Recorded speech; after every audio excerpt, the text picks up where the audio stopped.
રાજ્યના દૂધ સહકારી મંડળીઓના ઓડિટના કામમાં બેજવાબદારી દાખવીને લાંચ માંગતા સરકારી ઓડિટર સહિત 2 શખ્સોને આજે એન્ટી કરપ્શન બ્યુરોએ લાંચ લેતા રંગે હાથે પકડી લીધા હતા.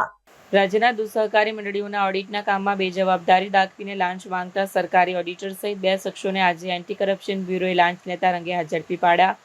સુરત ખાતેની મિલ્ક ઓડિટ ઓફિસના ગ્રેડ 2 ઓડિટર ધર્મેશ કુમાર વસાવા અને તેમના સાથી જેતલ કુમાર ગામિત સામે આ કાર્યવાહી કરવામાં આવી.